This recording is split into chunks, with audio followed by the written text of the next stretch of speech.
and one of my friend got into very known college of Delhi University with low score क्योंकि उसके पास ये कोटा था. Hi everybody, welcome back to my channel. My name is Priyadarshini and I am currently a third year student at Delhi University. And today I'll be sharing some details about quotas या reservation जो आप use कर सकते हो to get admission in Delhi University.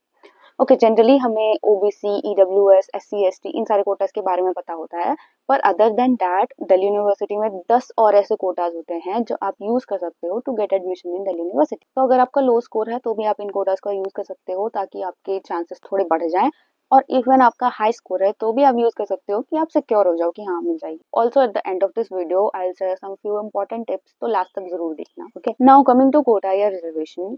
Delhi university के हर एक college में कुछ ना कुछ सीट रिजर्व होती है सर्टेन कैटेगरीज के लिए, तो हम एक एक करके सबके बारे में जानते हैं. ओके, पहला है माइनॉरिटीज.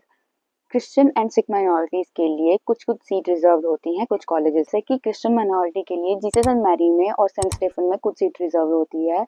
सिख माइनॉरिटीज के लिए श्री गुरु गोबिंद सिंह और माता सुंदरी कॉलेज जैसे कॉलेजेस हैं जिसमें सीट रिजर्व होती है. इसमें 50% सीट उनके लिए रिजर्व होती है. अगर आप इनमें से किसी से बिलोंग करते हो और आपके पास इसका प्रॉपर प्रूफ है तो you can use that. Second है पीडब्ल्यूडी. ये शायद सबको पता होगा, 5% सीट जो है वो रिजर्व रहती है इनके लिए सारे कॉलेजेस में, और आपके पास अगर प्रॉपर सर्टिफिकेट वगैरह है तो you can definitely use. Next है ऑर्फन कोटा. तो दिल्ली यूनिवर्सिटी के सारे प्रोग्राम में एक सीट रिजर्व होता है, एक लड़का और एक लड़की के लिए सीट रिजर्व होता है ऑर्फन कोटा के अंदर, अगर उनके पेरेंट्स नहीं हैं या फिर वो ऑर्फन में पले बड़े हैं तो. इसके लिए भी आपको प्रॉपर सर्टिफिकेट वगैरह चाहिए होता है.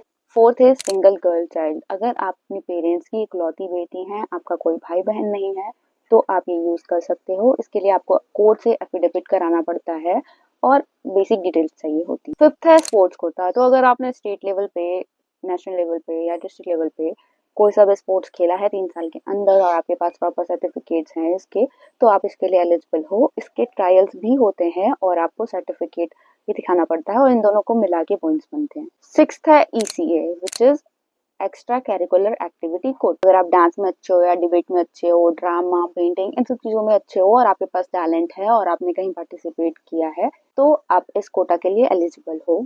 इसके भी ट्रायल्स होते हैं. And one of my friend got into very known college of Delhi university with low score क्योंकि उसके पास ये कोटा था. तो अगर आपके पास भी है तो you should definitely use it. Next है पीएमएसएसएफ.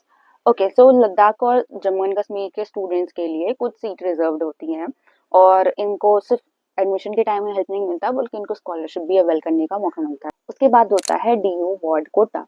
अगर आपके पेरेंट्स दिल्ली यूनिवर्सिटी में काम करते हैं, चाहे टीचिंग या नॉन टीचिंग हो, तो आप इस कोटा के लिए एलिजिबल हैं.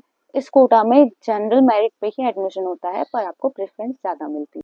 नेक्स्ट है KM, that is Kashmiri migrants. तो जो स्टूडेंट कश्मीरी माइग्रेंट फैमिली से बिलोंग करते हैं उनके लिए भी सर्टेन कोटा अवेलेबल है. And now coming to the important points. पहला, आप एक बार में एक कोटा ही यूज कर सकते हो. दूसरा, हर एक कॉलेज की सीट मैट्रिक्स अलग होती है. फॉर एग्जाम्पल, अगर शिवाजी कॉलेज में पीडब्ल्यूडी की 4 सीट्स हैं तो मे बी हंसराज में उसकी 10 सीट्स हो. तो आप अपने हिसाब से अपना कोर्स देखो, अपना कॉलेज प्रेफरेंस देखो और उसकी सीट मैट्रिक्स देखो, उसके हिसाब से अपना प्रेफरेंस लिस्ट बनाओ. तीसरा, ये आपके जितने भी डॉक्यूमेंट्स हैं सारे अप टू डेट होने चाहिए और दिल्ली यूनिवर्सिटी की वेबसाइट पे इनके प्रॉपर टेम्पलेट अवेलेबल होते हैं जिसका लिंक मैं डिस्क्रिप्शन बॉक्स में डाल दूंगी. और लास्ट चीज की, कोई भी स्कैम में मत फंसना. कोई आपको बोले कि पैसे दो तो कॉलेज प्रेडिक्ट करके दिखाएंगे ये वो, अगर ऐसा कोई सा स्कैम हो तो इन सब में मत फंसना. वेट करना लास्ट राउंड तक. अगर मिलनी होगी एडमिशन तो आराम से मिल जाएगी. और कोई भी डाउट हो तो make sure to comment down. I hope this video will be helpful. Okay, bye.